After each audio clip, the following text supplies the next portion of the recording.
नमस्कार, आप सभी का स्वागत है आज के इस बातचीत में। और बेसिकली आज हमारे साथ हमारी गार्जियन और एक तरीके से टीचर और भी कई तरह से कह सकते हैं कि जो मेरी जिम्मेदारी समझना और समझाना, कई चीज़ों में एक तरीके से मोटिवेट करना और इन सब चीज़ों पे बातचीत करने के लिए मैंने मैम को आज बुलाया है और मैम से हम लोग मिले हैं। और एक्चुअली मैम, बेसिकली क्या है कि हम लोग ये इसलिए बातचीत कर रहे हैं कि बहुत सारे ऐसी चीज़ें जो कि हम सभी की ज़िंदगी में बहुत इम्पोर्टेंट होती है, हम सीखते हैं कई मोड़ पे, और कोई ज़रूरी नहीं है कि बड़े मुकाम हासिल करने और बड़े जगह पे जाकर ही वो सीख और समझ बनती है। तो इसीलिए हम लोग ये बातचीत रिकॉर्ड कर रहे हैं। और सबसे पहला जो आपसे सवाल है कि अभी तक के आप जितनी आपकी जर्नी रही है, आप इस बात को लेकर कितना संतुष्ट हैं कि मतलब आप जो कर रही हैं, चाहे जो हो रहा है, या फिर आपको जो आपने सोचा था आज के 10 साल 15 साल पहले, उसको लेकर कितनी आपके अंदर एक संतुष्टि है? और हम इस बात से शुरू करना चाहेंगे कि संतुष्ट सुअर होता है।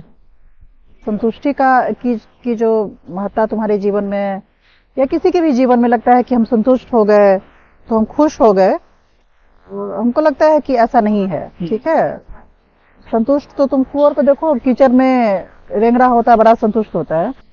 संतुष्ट होना आवश्यक नहीं है। हाँ, तब जो तुम्हारा दूसरा पक्ष है कि आपको कितना लगता है कि आप जो आज से 15 साल पहले सोचती थी या कुछ करना चाहती थी, वो कितना हो पाया है, किस हद तक जो कुछ भी हम कर रहे हैं। मतलब बहुत सारे वो हैं, मतलब आयाम हैं। सबसे पहले तो लगता है कि व्यवस्था से प्रतिरोध झेलते झेलते लगता है कि सपना कहीं दरक जाता है। 15 साल पहले जो सोचते थे और जो तेवर रखते थे, जिन चीजों को कभी स्वीकार करने की मतलब भीतर से बिल्कुल भी हिम्मत नहीं थी कि कभी नहीं करेंगे, ये कभी नहीं करेंगे, बहुत सारी चीजें उसमें से करते चले गए। तो कभी कभी लगा कि मतलब मनुष्य और व्यवस्था के बीच में जो लगातार एक जंग कह लो उसको, या हमेशा एक संघर्ष जो चलता रहता है, आज से 15 साल पहले उसमें बहुत विश्वास था। मनुष्य बड़ा होता है, सबसे बड़ा मनुष्य होता है, वो एक इनविंसिबल एलिमेंट है, उसको कुछ पराजित नहीं कर सकता। ये बहुत विश्वास था, अदम्य विश्वास था। वो विश्वास कहीं ना कहीं छीन हुआ है, क्योंकि बहुत सारे मुकाम पे, बहुत सारे इसमें, जबकि सांसारिक तौर पे देखो या मेरे जो आसपास लोग हैं, मेरे जो सहपाठी रहे हैं, मेरे जो सहकर्मी रहे हैं बहुत सारे, बिना नाम लिए हुए, और जब उनके फिर बनिस्बत देखो कि वो क्या कर रहे हैं, मैंने क्या किया, उसमें फिर उन्होंने कितने समझौते किए, मैंने कितना किया, तो समझौते की प्रतिशत जो है वो कम है।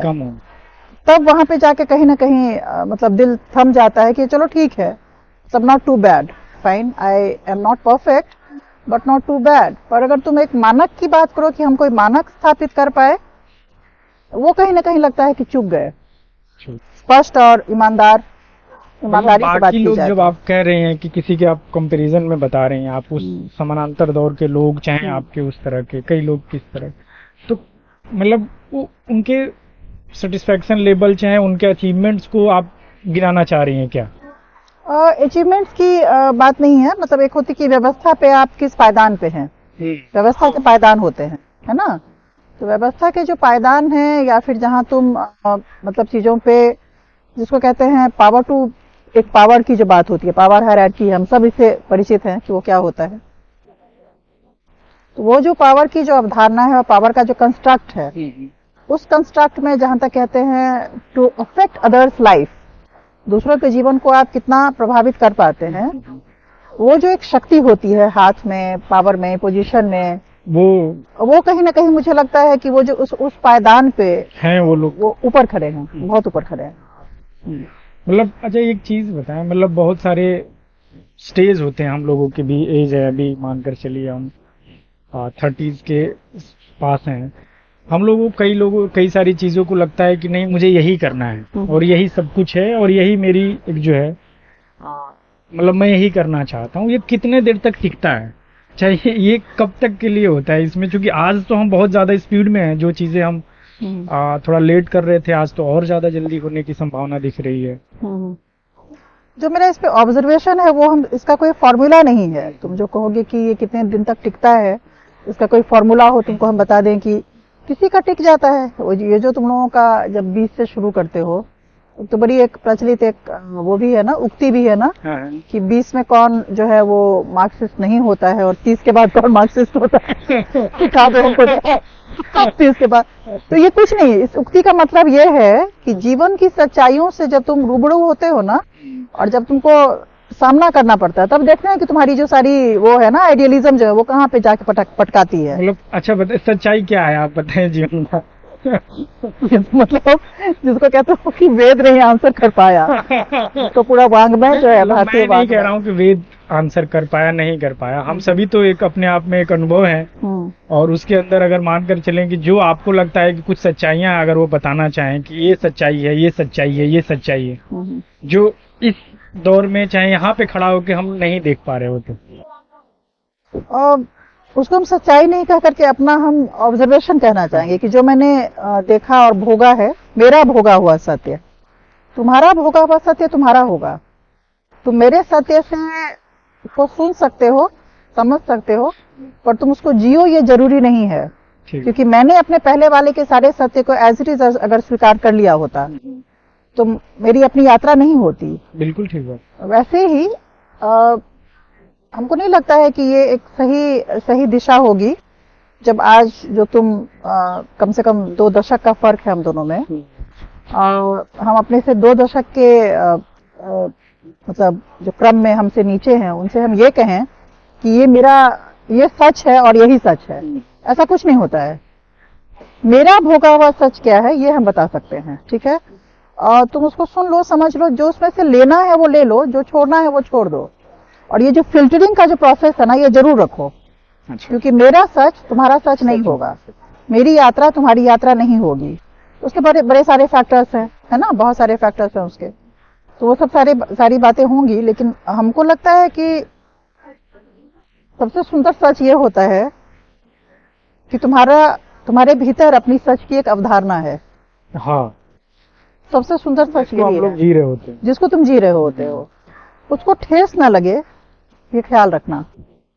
जो तुम्हारे सच की अवधारणा है, जिस सच को लेकर के या फिर जिन मानकों को लेकर के तुम अपनी एक दुनिया बनाए होगे, एक स्वप्न होगा तुम्हारा, वो सपना ही जो है। और लोग तो कहते हैं कि सपना झूठा होता है, सपना तो सच होता नहीं है। तो ये जो तुम्हारा सपना है ना, उसको सच तुम किस हद तक बना सकते हो, हमको लगता है यही यात्रा है। यही यात्रा जीते रहो, अगर लगातार चलते रहो। और बहुत सुंदर एक मतलब क्या कहोगे, एक सूत्र वाक्य है, चरेवेति चरेवेति, जब हम लोग कहते हैं। हमको लगता है कि भारतीय आजकल मेरे लिए बहुत मैटर करता है। हालांकि मतलब जब हम लोग थोड़े ज्यादा सूझबूझ वाले हो जाते हैं, तो ये भारतीय है, ये पश्चिमी है, ये चीन का है, ये अरब का है, इस तरीके से नहीं सोचना चाहिए। मतलब ये जो हम लोग ये कर करके चलते हैं ना, कि मतलब ये कहाँ का है और उस पर क्लेम करें, उस रिसोर्स को एकदम मजबूती से जो है उस पर खड़े हो जाएं एकदम से उसके सीना पे कि ये हमारा ही है। ठीक है, इसकी जागरूकता होना, चेतना होना आवश्यक है, और उसको लेट इट फ्लो। तो भारतीय इसमें हमको ये बड़ा अच्छा लगता है कि एक संस्कार है। वो संस्कार ये है कि तमाम दुख और अवसाद के बावजूद, तमाम विजय और पराजय के बावजूद, ये जो एक सूत्र वाक्य है ना, चरैवेति चरैवेति, हमको बहुत विशाल लगता है।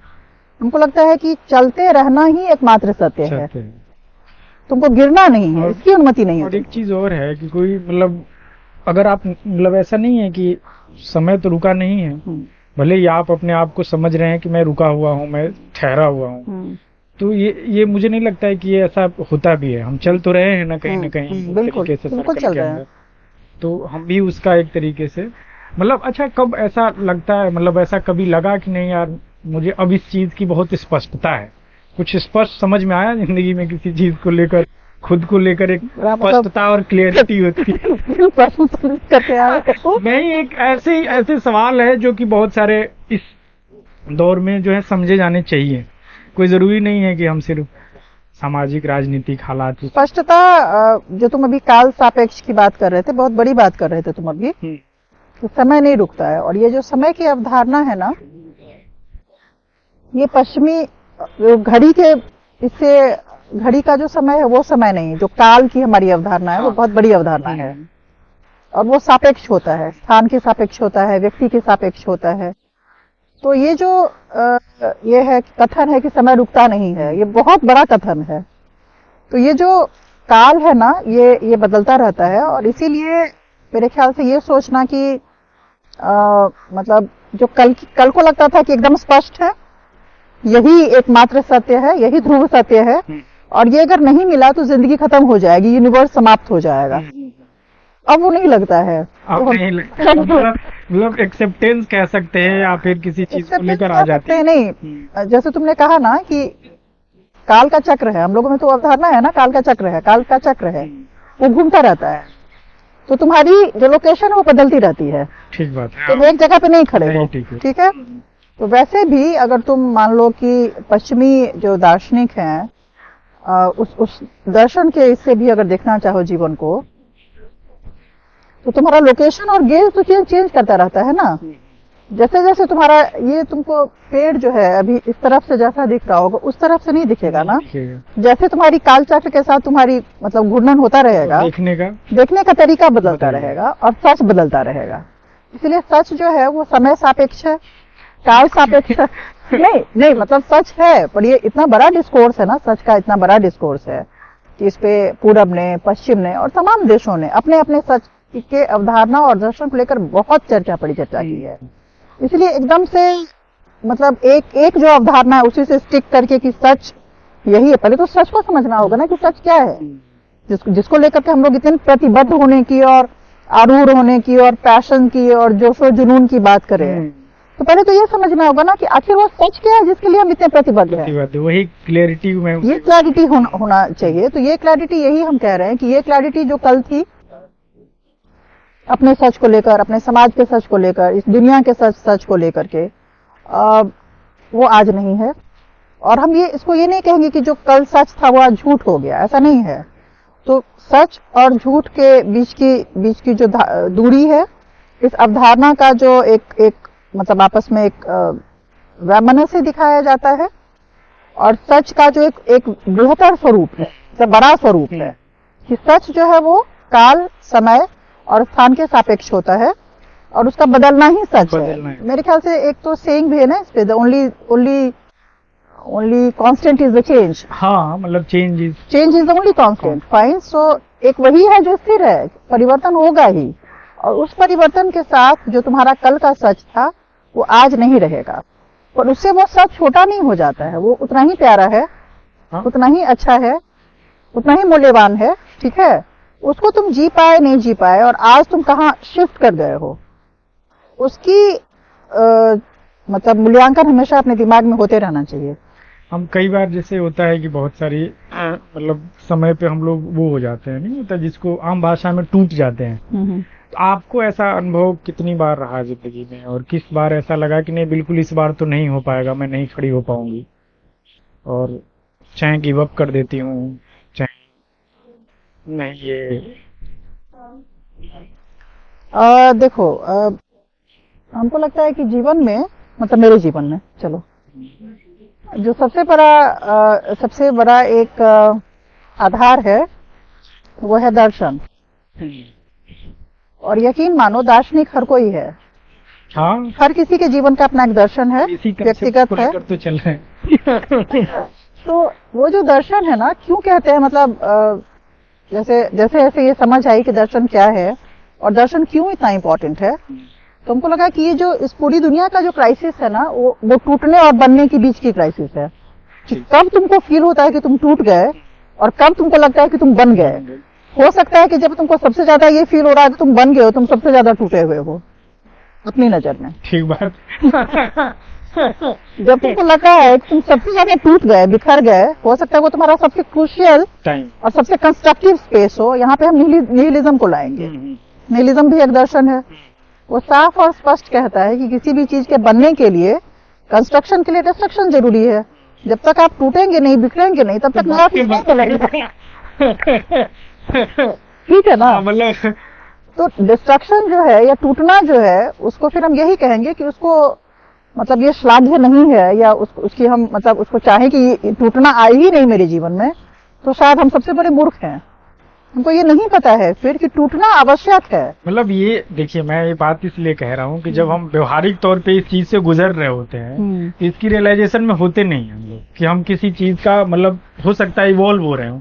ये प्रोसेस आप यही एक्सप्लेन कर रहे हैं कि हम इवॉल्व नहीं, तो तुम पीड़ा की बात करोगे ना। हाँ। फिर तो वो जो पीड़ा है, अगर हम अज्ञेय को बहुत मानते हैं, बहुत अज्ञेय को मतलब हम एक बड़ा फिगर साहित्यिक मानते हैं, क्योंकि तुम पन्ने के पन्ने घिस जाओ, ठीक है। श्रीराज शुक्ल ने सिर्फ राग दरबारी लिखा, ठीक है, वो एक हिस्टोरिकल उसका एक स्थान है भारतीय साहित्य में, ठीक है। अज्ञेय ये के लिए किसी भी साहित्यकार के लिए साहित्य मतलब हमको लगता है कि एक जीवन दर्शन है, चाहे कोई भी साहित्य हो। अज्ञेय को पढ़ने में उनकी वो जो स्पष्ट लाइन है, अज्ञेय हमको बहुत बड़े दार्शनिक लगते हैं, साहित्यकार से बड़े।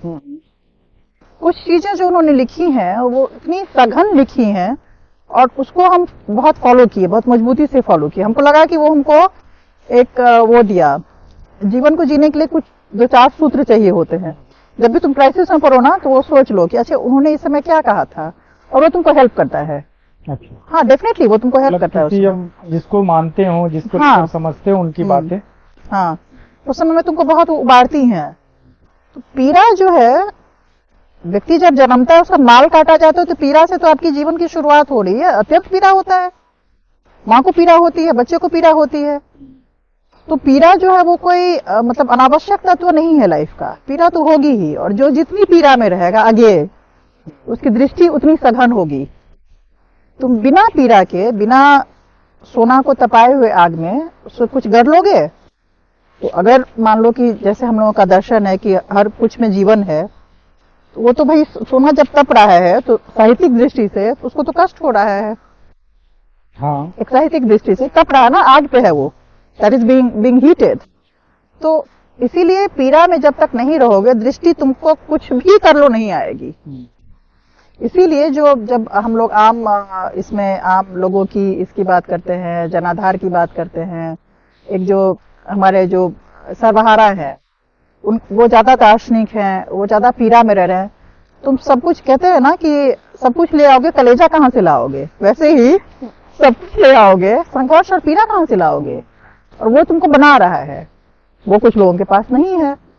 मेरा ये स्पष्ट सोचना है इस मामले में कि वो ज्यादा डिप्राइव्ड है, वो ज्यादा वंचित हैं जिनके पास पीड़ा नहीं है, जिनके पास संघर्ष नहीं है।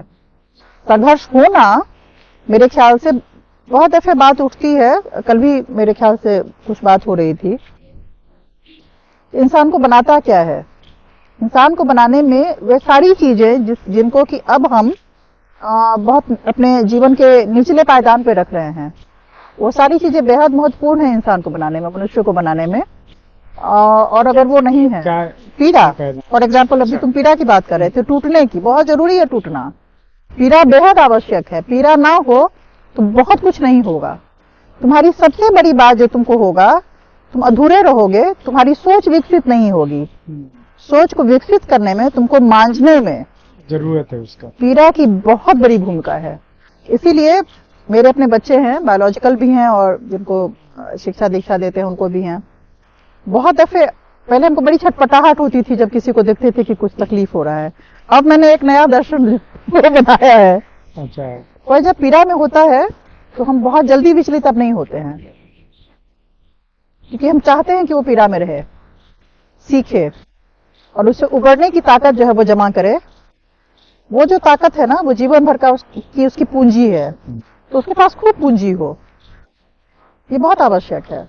वो इस जीवन यात्रा को पूरी कर, जीवन यात्रा को पूर्ण करेगा। आप अभी जैसे बहुत सारे हम लोग ये देख रहे हैं कि धर्म जो है एक अपने आप में एक बड़ा वो है, मतलब बहुत ऐसा वो हो गया है कि हम या तो कॉम्प्लिकेट बन गए हैं उसको लेकर, या करनी है। अगर हम आपसे समझना चाहें कि मतलब धर्म को किस तरह से समझा जाए, किस तरह से देखा जाए, या क्या है?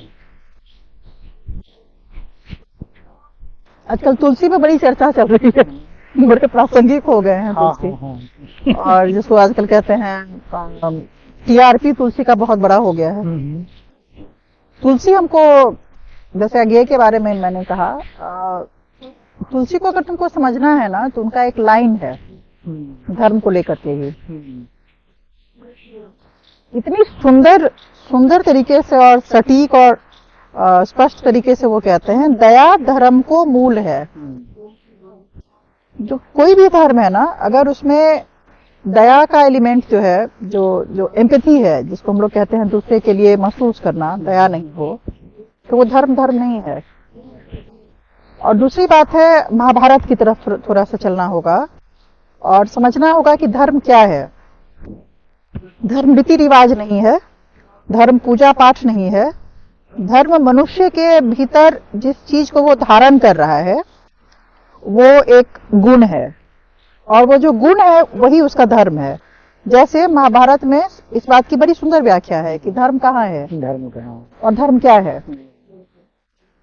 तो धर्म जो है महाभारत में जो निर्धारण किया गया है वो तराजू में है।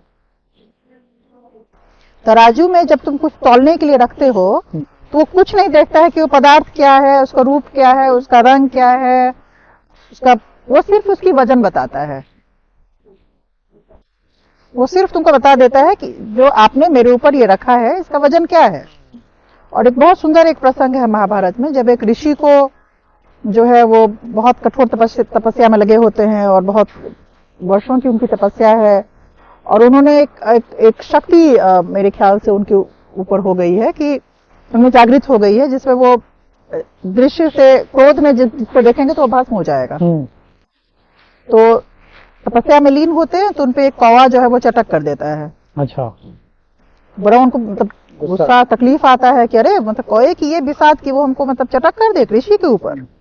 तो उसको क्रोध के नेत्रों से देखते हैं वो भस्म हो जाता है कौवा। तो ब्रह्मा उपस्थित होते हैं और कहते हैं कि तुम इस लायक नहीं हो कि तुम मतलब तपस्या को अब तुम भंग कर लो, खत्म करो, यू आर वर्थ नथिंग, तुम अब इस चीज को कंटिन्यू नहीं करोगे।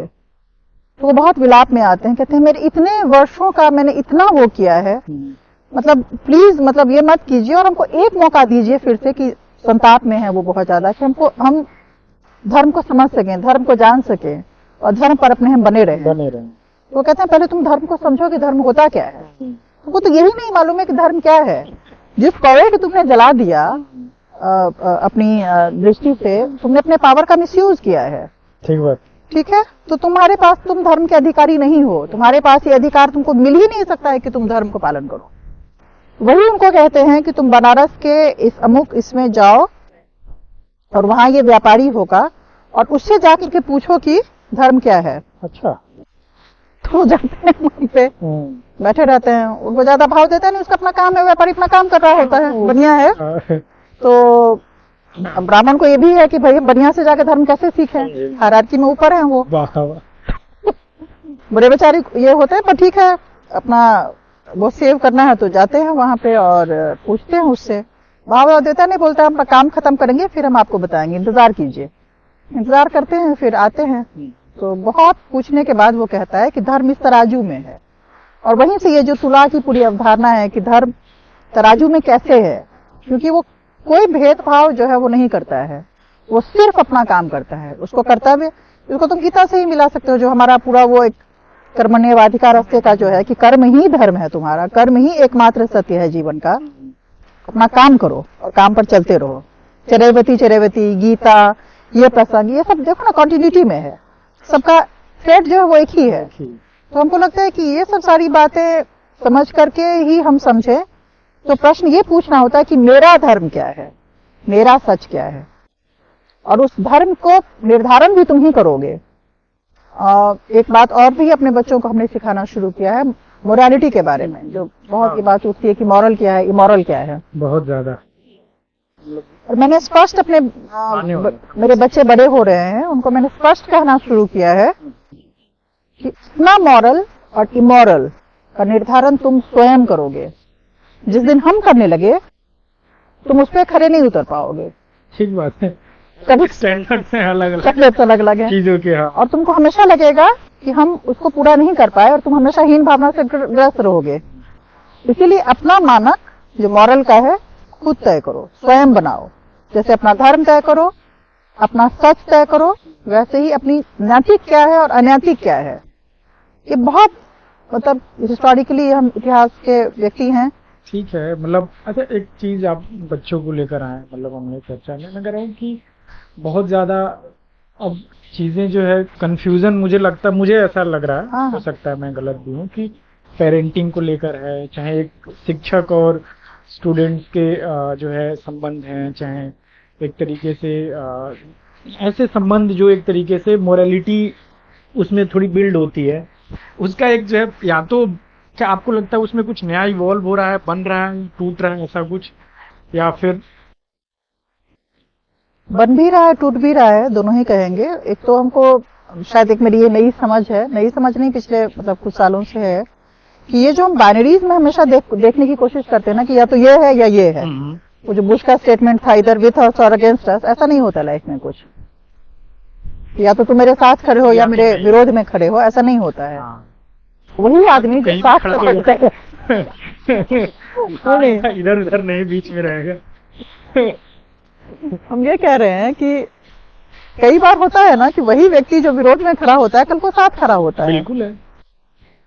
वही जो तुम्हारा बिल्कुल साथ परम प्रिय था, वो तुम्हारे विरोध में खड़ा होता है। तो इसलिए साथ और विरोध की मतलब उतनी ज्यादा वो नहीं करनी चाहिए, चिंता नहीं करनी चाहिए, है ना।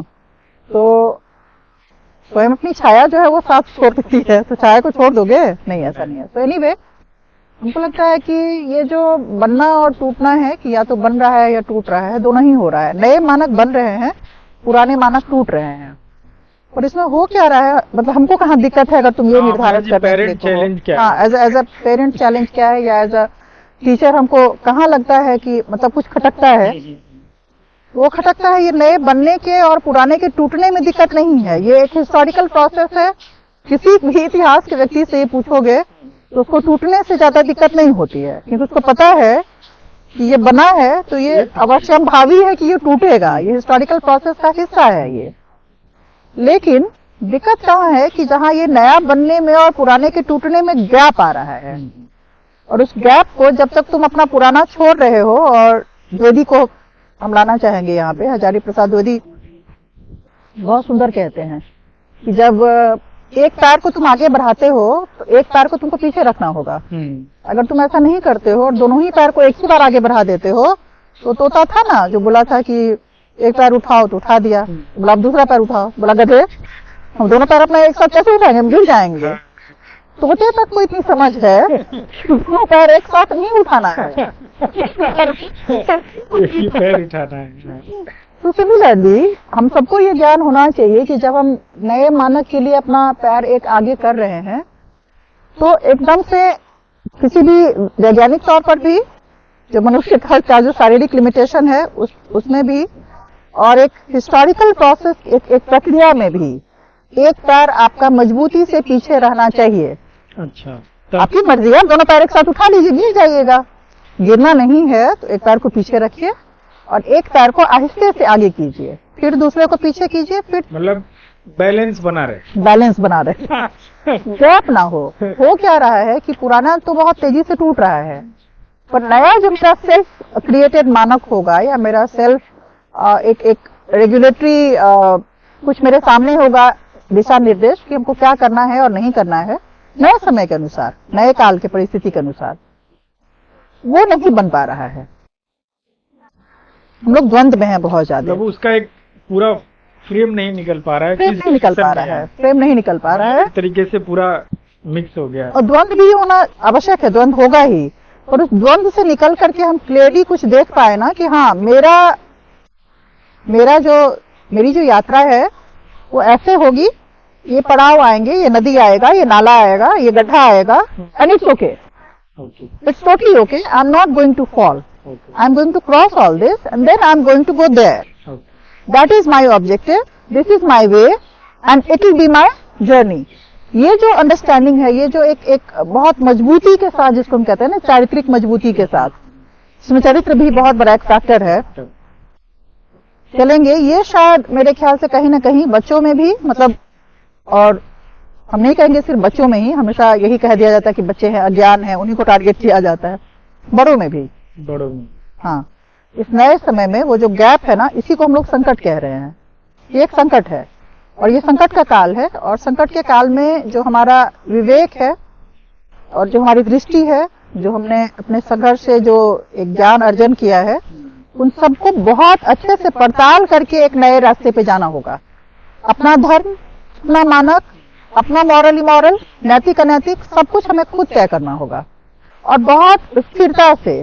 मतलब यही है ना कि जैसे फिर इसी में ये सवाल होता है कि जैसे कि फ्रीडम क्या है, मतलब खुद का व्यक्तित्व का आजादी क्या है, मतलब तो फिर जैसे नहीं कहते कि हम खुद सब कुछ तय कर रहे हैं, उसकी समझ भी तो होनी चाहिए ना। मतलब मैं मानता हूँ कि तय करें हम, और चाहे बच्चा तय कर रहा है, चाहे जवान तय कर रहे हैं, या बुजुर्ग तय कर रहे हैं, या बीच उम्र के, तो ये कैसे मतलब होता है ना कि हम अपने लिए तो बना लिए हैं, अगले के लिए कैसे वो कंफर्टेबल हो। ये प्रश्न तुम्हारा बहुत सुंदर है, ये बहुत अच्छा प्रश्न है। नहीं, वो संविधान वाली लाइन तो हम पढ़ते हैं कि भाई अधिकार तभी मिलता है, उसके बाद अब जिम्मेदारियां होती हैं, कर्तव्य होते हैं। नहीं, एक और भी है कि तुम्हारी आजादी वहीं तक है जहाँ से दूसरे के इसको तुम खतरे में नहीं डाल रहे हो, है ना। तुम्हारा जो आजादी का दायरा है वो वहीं खत्म हो जाता है जहाँ तुम कॉन्फ्लिक्ट जो है। देखो, इसका कोई बहुत सटीक उत्तर नहीं है, ना इसका कोई सटीक मॉडल है कि हम तुमको कहें कि ये फॉर्मूला है, ये घोल के पिला दो and everything will be all right. ऐसा कुछ नहीं है। जो खतरा है कि जो आजादी है एक बहुत सुंदर मतलब एक बहुत सुंदर, बहुत इमेंसिपेटरी लगता है कि अब सब कुछ मुक्त हो गया, हल्का सा लगता है, बोलते ही इस शब्द में इतनी ताकत है, जो लगता है कि उड़ रहे हैं। ठीक है, उड़ाने का ताकत है इसमें। ठीक है, बहुत सुंदर है, अवधारणा बहुत अच्छी है इस शब्द के पीछे की, लेकिन हमको लगता है कि ये बहुत जिम्मेदार शब्द है। इसकी जिम्मेदारी ये है कि आजादी का अधिकार अगर आपको है, उसके पहले ये निर्धारण आपको करना ही होगा कि आपका कर्तव्य क्या है। उसकी या तो समझ होनी ही होगी, और अगर नहीं है तो आप उस खतरनाक डेंजर जोन में जा रहे हैं जहाँ की सब कुछ एक बहुत सुंदर एक हिस्टोरियन है, उनका कहना था कि आप जब ट्रैफिक में हैं, आपकी आजादी अगर आपको मन करे अभी कि नहीं मुझे अभी ट्रैफिक में नहीं रहना है, फ्लाई योर कार। आप नहीं कर सकते ना, आप अपनी कार को नहीं फ्लाई कराएंगे, आप वेट करेंगे, ग्रीन सिग्नल होगा और फिर ही आपकी कार। ये जो व्यक्तिगत आजादी और उसको जो पायदान में बहुत ऊपर रखने वाले जो लोग हैं या जो व्यवस्थाएं या जो उपक्रम हैं, वो कहीं ना कहीं ये भूल जाते हैं कि कोई एग्जिस्टेंस का जो है, सह अस्तित्व का जो एक सिद्धांत है कि अगर मेरी आजादी है तो तुम्हारी भी आजादी है। मेरे साथ और भी लोग हैं, ये जीव है, ये जंतु है, ये पेड़ है। मेरी आजादी इस पेड़ को काटने की नहीं है, और अगर एक पेड़ को काटने की है तो 10 को लगाने की है। ये पेड़ तभी जो है हमको इतना सुंदर परिदृश्य दे रहा है, हवा दे रहा है, धूप दे रहा है, सब दे रहा है, एक पर्यावरण दे रहा है, जब तक ये लगा हुआ है। तो अगर मेरी आजादी यहाँ से शुरू होती है कि हम इस पेड़ को उठे और कुल्हाड़ी से काट दिए, तो शायद उसके पहले हमको 10 पेड़ को यहाँ लगा देना होगा, उसके बाद एक को काटना होगा। आजादी को तय करना और आजादी का निर्धारण और उसको एग्जीक्यूट करना, मतलब हम उठे और कुछ भी कर लिया, अभी तुमको उठे एक ऊपर लगा दें कि मेरी हम आजाद नहीं है ना। वो वाली आजादी राजनीतिक आजादी नहीं, मतलब नहीं, राजनीतिक नहीं, ये कोई भी आजादी नहीं है। आजाद आप तभी तक हैं, आप फिजिकली किसी के भी, आप जब तक आपके पड़ोसी का डिस्कम्फर्ट आपसे शुरू नहीं होता है, आप तभी तक आजाद हैं। आपके सह अस्तित्व, ये पेड़ जब तक सुरक्षित रहे मेरे रहने से, हम तभी तक आजाद हैं इसके साथ रहने के लिए। तो इसकी भी आजादी की सुरक्षा और जिम्मेदारी मेरी होगी। तो ये बड़ा एक रिलेटिव टर्म है, बहुत बड़ी व्याख्या है, उस पर हमें शायद उतरना होगा, तभी आजादी को सही सेंस में जो है हम लोग सोच सकते हैं। काफी जो है, मतलब एक चीज जो है, मतलब मैं समझना चाहता हूँ, आप सोर्स ऑफ जो है आपके इंफॉर्मेशन हैं, उसको कैसे आप जो है फिल्टर करते हैं? जो मतलब होते हैं ना, हम किसी चीज की इंफॉर्मेशन गैदर करते हैं, किसी चीज के बारे में राय कायम करते हैं, ओपिनियन बनाते हैं, वो कैसे बनाते हैं? मतलब मेरा व्यक्तिगत प्रोसेस क्या है, ये कह रहे हो? ये तो देखो एज ऑफ इंफॉर्मेशन है, और ये इस समय की ताकत भी है, और ये इस समय का खतरा भी है। कोई भी इंफॉर्मेशन किसी के भी पास बिना फिल्टर्ड, बिना अधिकार के पहुंच जा सकता है और उसका फिर जायज नाजायज जो हम लोग कैटेगरीज बनाते हैं उसमें उसका इस्तेमाल हो सकता है। ये खतरा है और हम बहुत ज्यादा प्रेशर में भी हैं, मतलब पूरी ही मनुष्यता इस दबाव में है, इस संकट के समय से गुजर रही है जहां there is too much of information, there is less of knowledge, there is too much of information available. तुम उसमें से किसको सही किसको गलत, अपने लिए कैसे उसका इस्तेमाल, ये सबका अपना अपना होता है। मेरी जो अपनी प्रक्रिया है वह प्रक्रिया पुस्तकों से कुछ निकली हुई है, पर उसमें जो सबसे ज्यादा जो मेरे लिए महत्वपूर्ण है वो है अपना मेरा अनुभव और आसपास देखने की ताकत, डायरेक्ट ऑब्जर्वेशन। हमको लगता है कि प्रत्यक्ष जो तुम शायद हम न्याय के क्षेत्र से आते हैं, इससे भी प्रत्यक्ष और अप्रत्यक्ष में हमको बड़ा फर्क करना आता है और ये सब चीजें शायद इनबिल्ट होंगी, कुछ कहीं ना कहीं प्रभावित करता ही है दर्शन। तो तुम्हारी अपनी प्रक्रिया होनी चाहिए जिसमें तुमने क्या ऑब्जर्व किया है, तुमने ऑब्जर्वेशन से क्या सीखा है। पुस्तकें तुमने पढ़ ली, इंफॉर्मेशन का on one click there are millions and millions of pages available on any kind of any realm. मसला यहाँ पे ये है कि उन सबके बीच में से फिल्टर करने की ताकत तुम्हारे पास तुम्हारे अपने अनुभवों के आधार से आनी चाहिए। तुम्हारे पास वो एक ऐनक होना चाहिए, जिस ऐनक को तुम लगाओ तो तुम समझ सको। शायद इसी को हम लोग सूझबूझ कहते हैं। ये इसका मतलब एक दौर है, एक स्टेज के बाद प्रक्रिया है। आप नहीं, ये दौर के बाद आएगा। ये किसके पास कितना है, ये मतलब अगर कोई मेजरमेंट चल रहा हो किसके पास कितना है, तो जरूरी नहीं है कि 80 वर्ष के व्यक्ति के पास जो है बहुत ज्यादा हो और 30 वर्ष के व्यक्ति के पास नहीं हो, ये हम नहीं मानते हैं। तो ये उसकी जर्नी से उसके फिल्टरिंग के प्रोसेस से, और जिसको हम लोग कहते हैं कि माइंड का जो अपनी यात्रा है, मतलब मस्तिष्क की जो अपनी यात्रा है ना, सब आखिरकार इस पूरे विश्व को मस्तिष्क ही चला रहा है ना। तो मस्तिष्क की जो अपनी तीव्रता है या सुस्त है या जर्नी है, उसकी जो यात्रा है, उसका जो मेक है ना, वो कितना स्वस्थ है या अस्वस्थ है, बहुत सारी बातों पर निर्भर करेगा कि आखिरकार जो वो अपना ऐनक तैयार करेगा वो कितना अच्छा है या बुरा है, इफेक्टिव है। उसके हिसाब से तुम इंफॉर्मेशन को जो है अपना फिल्टर करके ये सोचो कि ये मेरे लिए है, मुझे इसकी जरूरत है, ये अनावश्यक है। तो ये आवश्यक और अनावश्यक को तय करना जो है ना, एक बहुत सूक्ष्म प्रक्रिया है और इसके लिए तुमको सूक्ष्मता की तरफ जाना पड़ेगा, स्थूलता से सूक्ष्मता की तरफ। चीजें मतलब पढ़ना कितना, मतलब किसी के लाइफ में आपको लगता है कि बहुत सारे लोग मौका नहीं मिलता, फिर उससे वाकिफ नहीं हो पाते वो चीजें, या देखो इस बात को लेकर के, हाँ, इस बात को लेकर के हम इसको यूनिवर्सिटी सिस्टम में या किसी भी नहीं, उसमें मैं नहीं उसमें हम उसमें फॉर्मल जो एक जिसको तुम कह रहे हो कि शिक्षा की जो बात है, शिक्षा तो इनफॉर्मल भी होता है, फॉर्मल भी होता है। तो यूनिवर्सिटी सिस्टम में ठीक कह रहे हो, बहुत अच्छी बात है, पर मेरे ख्याल से पढ़ना और ज्ञान की जो एक पिपासा होती है, ज्ञान का जो नचिकेता ने क्या पढ़ा था जब उसने कठोपनिषद में अपने पिता से प्रश्न करना शुरू कर दिया उस बचपन में। कठोपनिषद में जो नचिकेता प्रसंग है वो आपको क्या समझाता है? पढ़ना आवश्यक है, पर आसपास की दुनिया से वो ऑब्जर्व करना, जो चीजें आपको लग रही हैं कि आपत्ति लायक है वहां आपत्ति करना, प्रश्न करना बेहद आवश्यक है।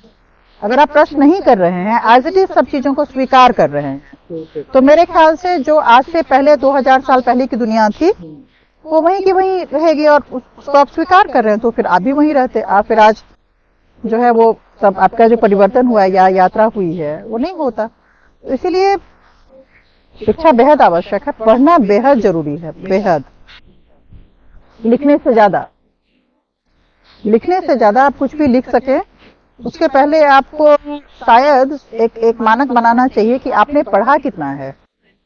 आजकल क्या हो रहा है कि ये भी बात एक देखने लायक है या सोचने लायक है कि हम लोग लिखते बहुत हैं, लेखक बहुत सारे पैदा हो रहे हैं, मतलब और इस तादाद में हो रहे हैं। इससे कुछ मुझे लगता है कि जो स्पेस अवेलेबल है इजीली हमारे लिए, महत्वाकांक्षा भी और नहीं स्पेस भी है, तो अगर मान लीजिए पहले ये होता था कि कोई चीज हम सोचते थे फिर कलम टॉपिक खाते थे, तब तक के प्रोसेस में कई चीजें असर हो जाती है, अभी तब तक फटाफट फटाफट। नहीं, हालांकि नहीं, ठीक है, उसके जो तुम अभी शायद सोशल मीडिया और इसकी जो मतलब डिजिटल एज की बात कर रहे हो वो अलग बात है, पर इसके अलावा अभी ये भी है ना कि जो छपास की बीमारी थी उसमें जो, अगर आपके पास पैसा है तो कैपिटल का एक बहुत बड़ी भूमिका है ना, कि आप पैसा फेंकिए और छपवाइए आपको जब छपवाना है।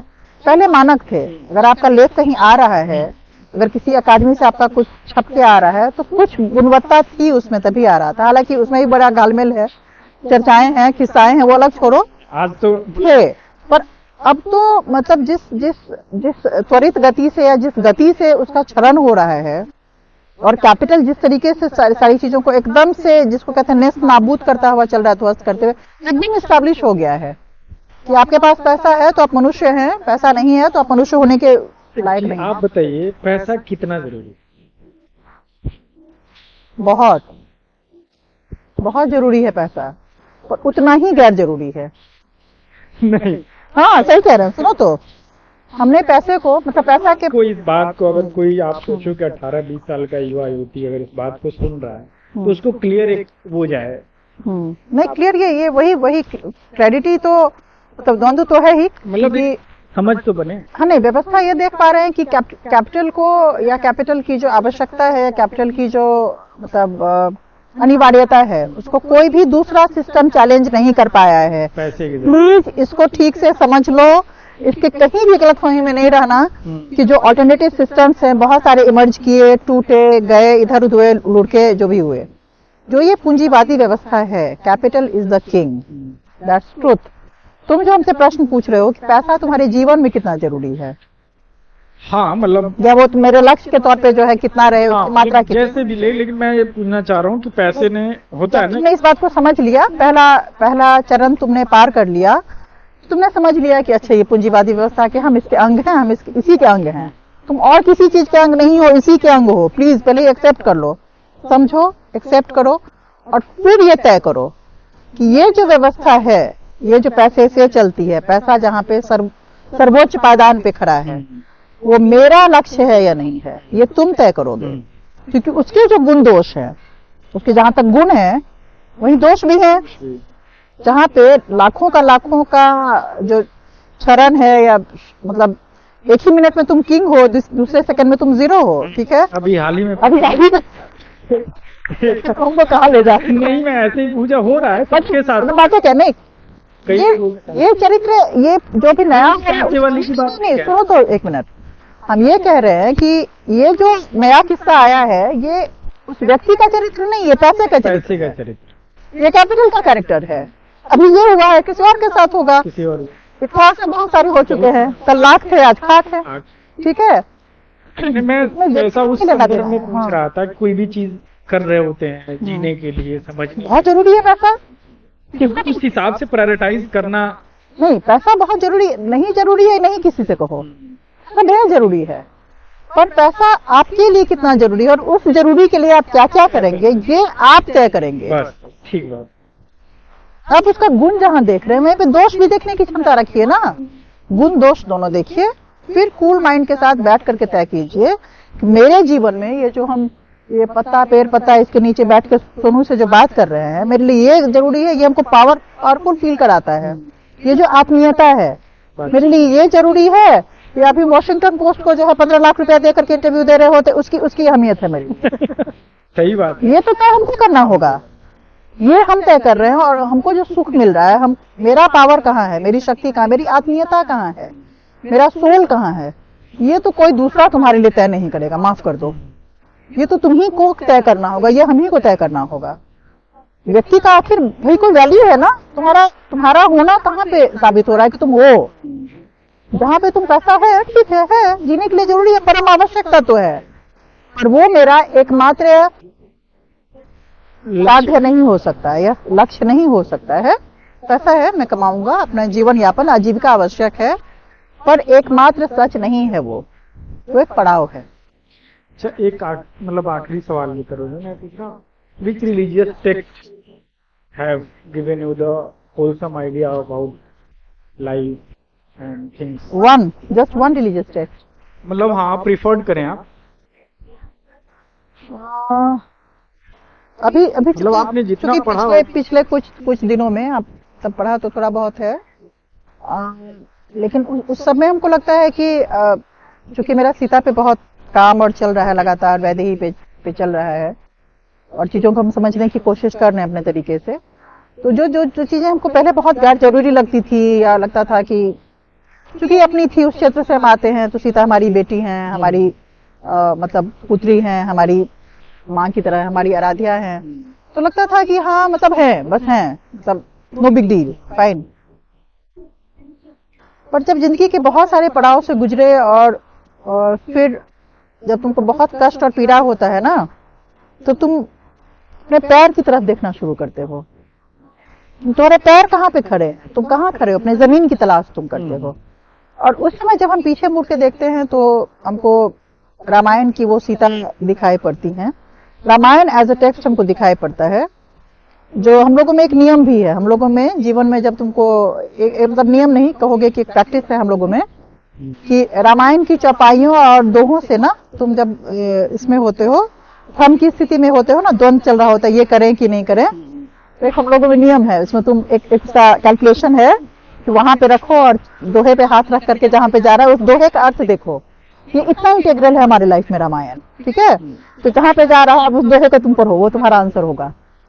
हम लोग ये करते हैं, हमारे घर में ये होता था कि उस दोहे पे ऐसे करके कैलकुलेशन है, उसके 19वां है, ये 17 है, ये जाकर के ऐसे हाथ रखोगे, जिस दोहे पे तुम्हारा उंगली पहुंचा फिर तुम उसको। तो इस तरीके से रामायण में एक तरीके से हमारा संसार रहा है। मतलब आप उसको मान रहे हैं? मानस, हाँ मतलब मानना तो अब शुरू किए हैं, पहले देखते थे, माँ को देखते थे करते हुए, तो बड़ा मतलब ये लगता था कि अच्छा, मतलब क्यूरियोसिटी होती थी कि क्या है ये क्या है, व्हाट इज दिस।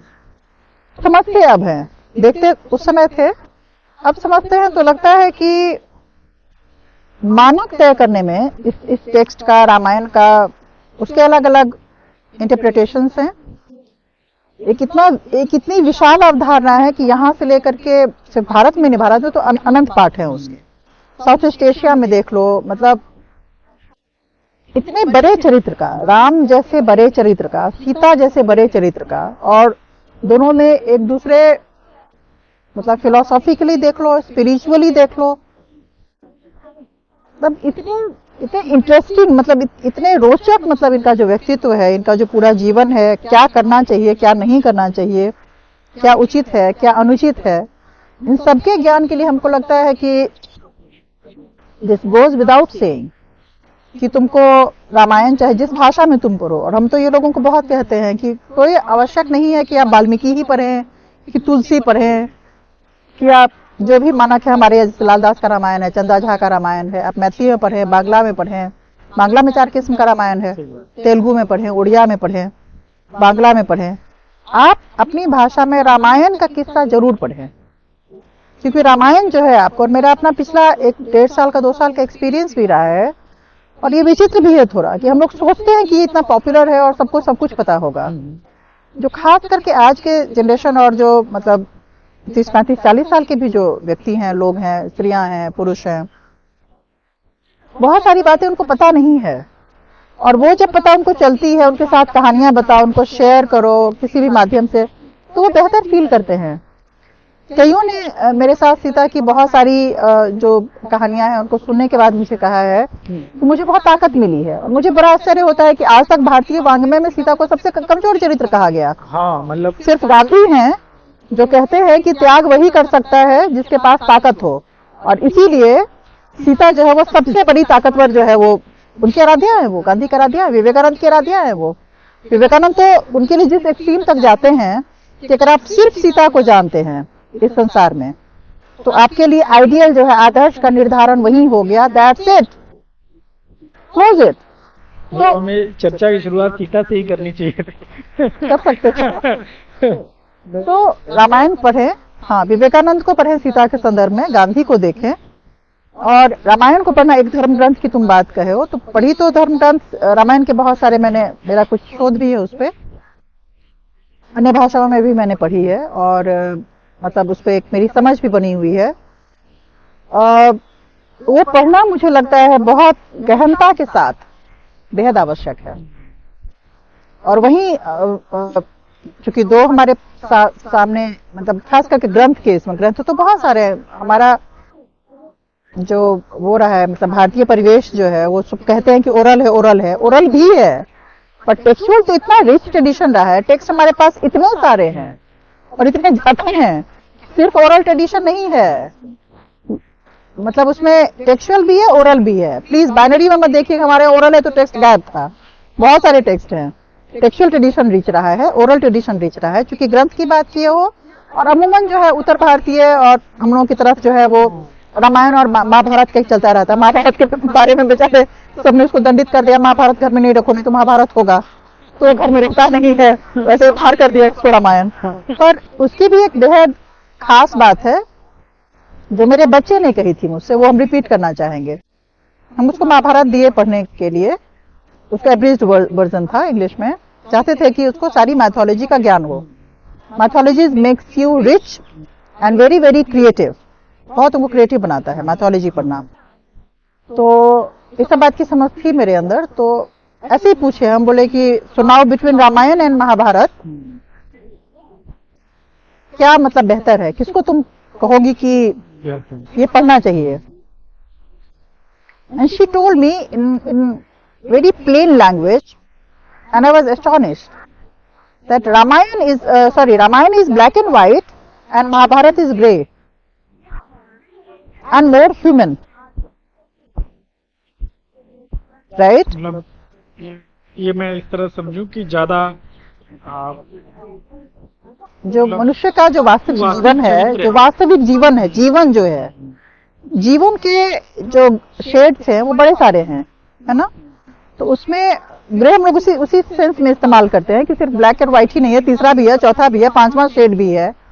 तो ये जो तीसरा शेड जो है ना, और उसकी जो सच के नजदीक रहना, वास्तविकता के करीब रहना, दुष्टता भी है, खलनायक भी है, नीचता भी है, सब कुछ है। तो एक ही चरित्र जहां महानायक है, क्योंकि रामायण राम से शुरू होता है, राम उनका जो चरित्र है उसको फॉल नहीं करना है, चाहे वो किसी पीड़ा से गुजरने। राज्य के निर्माण का राजा का दायित्व है उनके ऊपर, तो उनको वही करना है जहां उनका व्यक्तिगत चॉइस कुछ नहीं है। डजंट मैटर कि आप किसी से, नहीं तो सीता को उनसे ज्यादा कौन चाहता था, राम से ज्यादा सीता को चाहने वाले हम लोग हैं। तो इसीलिए जो उसके बावजूद जिस किस्म की वो मतलब लोग सीता की पीड़ा की चर्चा करते हैं, राम की पीड़ा की चर्चा कौन करता है। कौन कहता है कि जब सीता धरती में प्रवेश कर रही होंगी और उनकी तरफ पलट के नहीं देखती तो राम को क्या लगा होगा। इससे बड़ी सजा तो उनके लिए कुछ हो नहीं सकती थी, और इस सजा के बारे में वो बोल भी नहीं पाए, ना कोई बोलता है ना हम लोग बोलते हैं, ठीक है ना। तो रामायण हमको लगता है कि पढ़ना चाहिए, उसको समझना चाहिए।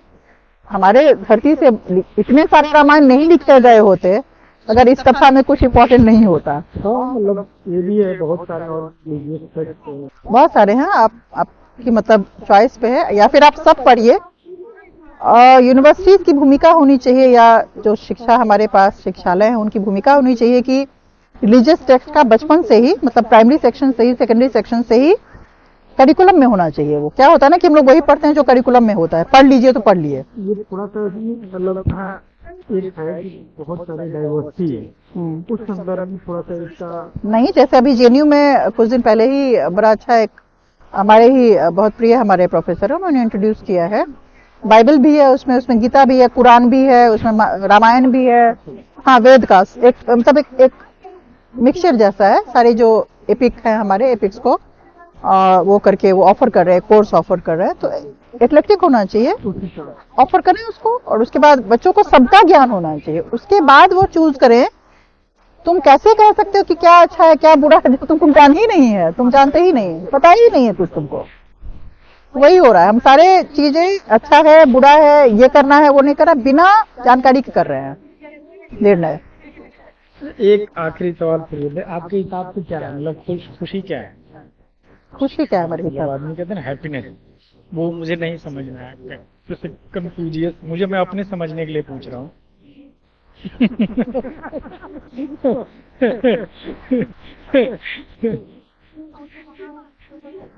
बड़ा बड़ा ही मतलब दार्शनिक सा प्रश्न है, मतलब बड़ा प्रश्न भी है। बच्चे पूछते हैं दार्शनिक तो बहुत, मैंने आप ही ने कहा कि बहुत हर स्टेज के लोग दार्शनिक होते हैं, तो बच्चे हाँ ऐसा सवाल पूछते हुए पाए जाते हैं। मेरे को भी पूछा गया तो मैंने हाँ समझ पाया ना, मैंने कभी इसका अल्टीमेट आंसर मतलब मेरे लिए खुशी क्या है ये कह रहे हो?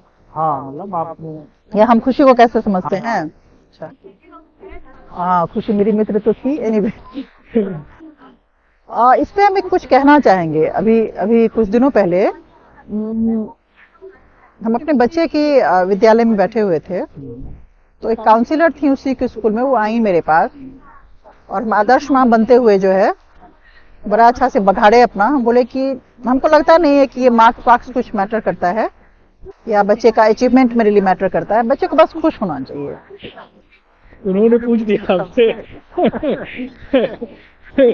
मेरी तरफ थोड़ी देर वो देखती रही, फिर बड़ा कड़ा प्रश्न गिराई हम। बोली कि बच्चा जब कुछ करेगा ही नहीं, खुश किस चीज से रहेगा? There should be a reason. खुश जो है उसके भीतर से वो फूटना चाहिए। आप एक्सटर्नल फैक्टर से, जिसको हम लोग कहते हैं स्टिमुलेशन से, कुछ नहीं हो रहा तो तुम उसको स्टिमुलेट करते रहो। आप कब तक उसको खुश रह पाएंगे? खुश जो है वो भीतर से, खुशी जो है ना वो भीतर से पैदा होने वाली एक चीज है। वो तभी हो पाएगी, या उसका जो मतलब निश्चित वो तभी हो पाएगा जब तुम्हारा अपना ऐसा कोई कर्म हो, तुम्हारा ऐसा अपना कुछ हो, तुम्हारा अपना हो जो योर ओन। जब तक वो नहीं होता है, जैसे मेरा चॉइस, प्राउड कर सके उससे खुशी होगी। नहीं, प्राउड करें ना करें, पहले खुशी को चाहिए ना, कि मतलब पहले खुश। मेरा चॉइस कि आज हम सोनू के साथ बैठ के बात करेंगे, ये मेरा चॉइस है, ये मैंने निर्णय लिया। उसको तुम छोटा कह लो, बड़ा कह लो, मध्यम कह लो, जो मन है। That gave me happiness. So you have to make a choice, you have to work towards that, and then you become happy. So first make a choice, first decide what makes you happy, what gives you happiness, what is your idea of or definition of happiness, then work towards that. Please मेहनत करें, उसके प्रति अपना कर्म करें, तब जा करके आपको वो अपने आप जो है, आपको कहीं से खरीद के नहीं लानी होगी या उधार नहीं लेना होगा, अपने आप खुशी हो जाएगी। तो खुशी जो है वो बड़ा एब्स्ट्रैक्ट सा एक आइडिया है, पर उतना ही कॉन्क्रीट है। काम करो, खुश रहो, बस सीधा 2 शब्दों में। और भी ऐसे दार्शनिक सवाल थे, लेकिन जो है मेरे हिसाब से अभी और आगे बातचीत करेंगे, और जब भी ऐसे सवाल आएंगे मैं आ जाऊंगा आपके पास पूछने। निश्चित तौर पर। और हम तुम जैसे बच्चों का होना, ये हम जरूर कहना चाहेंगे, क्योंकि कहीं ना कहीं हमको आशा देता है। तुमको हम बहुत स्तरों पे देखे, बहुत दिनों से देखे, समझे, और हमको लगता था कि दुनिया में जो मेरी यात्रा है वो एक तरीके से ऑफ बीट है, या चीजों को हमने, पर तुम्हें जो एक व्यक्ति के तौर पे, एक युवा, जो एक युवा बन के तुम उभर रहे हो, अपना काम कर रहे हो, नहीं कर, पर तुम्हारी जो समझ है, शायद तुम जैसे युवा और तुम जैसे जो मेरे बच्चे हैं, वो कहीं ना कहीं हमको सही साबित करते हैं। हमको लगता है कि तुम हो तो मेरा सही होना साबित होता है, इसीलिए हम लोग हैं। आपको सही करते रहेंगे, आपके सही साथ उसमें बने रहेंगे। कोशिश कर रहे हैं कुछ चीज समझने और करने का, उसी में जो चीजें हो रही हैं उसमें ईमानदारी रखते हैं, नियत साफ रखते हैं। मुझे यही लगता है सबसे बड़ा जो है एक वो है, सबसे ज्यादा जरूरी चीज मुझे लगती है। और देखते हैं यात्रा बना रहे। हाँ, बना रहेगा। धन्यवाद आप सभी का। जैसा भी लगे आप लोग कमेंट वगैरह बताते रहें, और उसके बाद कोई फीडबैक हो, कोई सजेशंस हो, हमें मैसेज करें। जो भी जिस भी तरीके से लगे आप इसको आप साझा कर सकते हैं, बता सकते हैं। धन्यवाद।